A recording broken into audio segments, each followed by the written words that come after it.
재물을 겸하여 섬길 수 없느니라. 우리 예수님께서는 분명히 두 주인 중에 하나만 섬겨야 되는데, 이 재물을 섬기라는 게 아닙니다. 일한다는 것은 재물을 모으게 하여 일하는 게 아닙니다. 하나님을 섬기는 일에 있어도 두 주인을 섬길 수 없다고 분명히 선을 그어놓으셨습니다. 그런데 내가 너희들에게 아주 귀중한 값진 영적인 일을 맡길 적에 너희가 불의한 재물에 충성치 않으면 어떻게 내가 너에게 맡기겠느냐.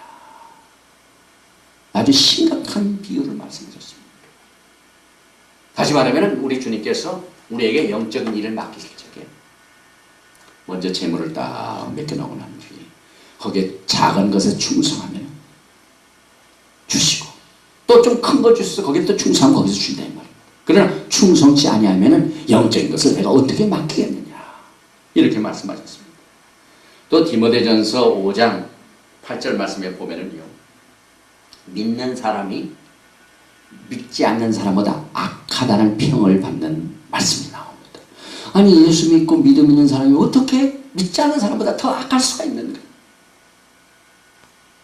그와 같은 사람이 어떤 사람일까요? 말씀을 보니까 누구든지 자기 친족, 특히 자기 가족을 돌아보지 아니하면 믿음을 배반한 자요 불신자보다 더 악한 자니라. 아주 심각한 말씀하셨어요. 그러니까 가장이 아내와 자식들을 먹여 살리지 않고 휴가만 준비하겠다고 직업도 그만두고 다 그런 일이 있었나 봐요. 그러니까 내 손으로 열심히 일을 하고 궁핍하지 않도록 일을 해야 된다.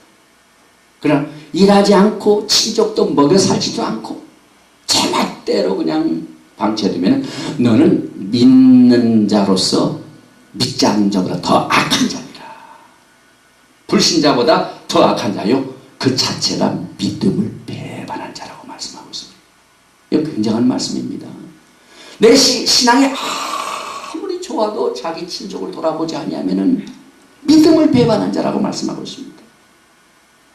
또 에베소 4장을 보면은 구제하는 일을 위해서 열심히 일해야 된다는 말씀을 하고 있습니다. 구제하기 위해서는 뭔가가 있어야 돼요. 그래서 도적질하는 자는 다시 도적질하지 말고 돌이켜 빈궁한 자에게 구제할 것이 있게 하여 제 손으로 수고하여 선한 일을 하라. 선한 일을 하는데 남을 도와줄 수 있기 위해서 내가 손으로 일을 해야 된다. 이렇게 말씀하고 있습니다. 엊그제 제가 문 앞에 보니까 많은 선물 박스 하나가 딱 도착된 것을 우리 집사람이 거기다 들여놨어요. 이게 뭔가 우리 박스를 보니 무슨 크리스마스 카드인가 뭐 카드 같이 보여요. 보니까 그 위에 표지가 있습니다. 그리고 미국 사람 부부가 딱 사진 찍어 있고 뭐라고 써 있어요. 제가 어제 읽어보니까 저는 저 보잉 회사에서 비행기 제작을 연구하는 항공우주학 PhD 박사를 딴 아무개입니다. 저는 연구한 일이 좋기 때문에 이 일을 합니다. 그런데 그 무엇보다도 나는 하나님을 사랑하기 때문에 주님을 섬기기 위하여 여 옆에 있는 국민학교에서 주일날 11시마다 예배드리는 그 교회의 목사입니다. 이번 크리스마스 때 이 작은 선물을 보내오니 기쁨으로 받아주십시오 하고 선물을 보냈는데 보니까 크리스마스 추리용 그 전기담화입니다. 100개 이렇게 하는 거 있지 않습니까? 그래서 이 목사님이 아주 돈이 많으신 분이야. 뭐 보잉이라고 하면은 뭐 노동자도 20불 30불 이상의 시간이다. 그래서 보잉 다녔다 하면은 직업은 아주 안정이 됩니다. 그러나 가끔 그냥 저게 많아서 그렇죠. 해고 통지가 많아가지고. 근데 이분이 PhD 박사학위를 받은 분이에요. 그런데 그냥 헷가닥 해가지고 은혜를 받아가지고 매주 여기가 지금 이 시간 여기서 예배를 드리고 있습니다. 아주 개척교회, 조그마한 교회. 이게 아내하고 사진 찍어가지고 그냥 자비로 아마 산 것 같아. 그래서 야, 이 목사님 참 기발한 아이디어를 썼다. 요즘 크리스마스 때 추리에다가 이게 장식하려면 이게 다 필요하지 않습니까? 그런데 그걸 딱 선물로 보내왔어요. 이 말씀은 내가 선한 일을 하기 위해서, 구제하기 위해서 일을 하라 하는 말씀을 신청하는 목사님 같습니다. 우리가 왜 영광의 날을 기다리면서 우리의 손으로 일을 해야만 될까요? 또 한 가지 이유가 있습니다. 이것은 내가 일을 해서 남에게 노를 끼치지 않기 위해서다 말씀하고 있습니다. 이 말씀은 너무나도 중요하기 때문에 데살로니가 전서에만 강조할 뿐만 아니라 후서에서 또 강조를 하고 있어요. 그래서 데살로니가 후서 3장 8절 말씀에 보니까 누구에게서든지 양식을 값없이 먹지 않고 오직 수고하고 애써 취하로 일하면 너희 아무에게도 누를 끼치지 아니하려 함이니 우리에게 권리가 없는 것이 아니요 오직 스스로 너에게 본을 주어 우리를 본받게 하려 함이니라. 우리가 너희와 함께 있을 때에도 너희에게 명하기를 누구든지 일하기 싫어하거든 먹지도 말게 하라 하였더니 우리가 들은즉 너희 가운데 규모 없이 행하여 도무지 일하지 아니하고 일만 만드는 자들이 있다 하니 이런 자들에게 우리가 명하고 주 예수 그리스도 안에서 권하기를 종용이 일하여 자기 양식을 먹으라 하노라. 저는 이 말씀으로 결론을 맺습니다. 휴거를 준비하는 성도들과 교회는요 반드시 주님 오시는 그날까지 열심히 일을 해야만 됩니다. 그러나 우리는 부주의를 숨길 수가 없습니다.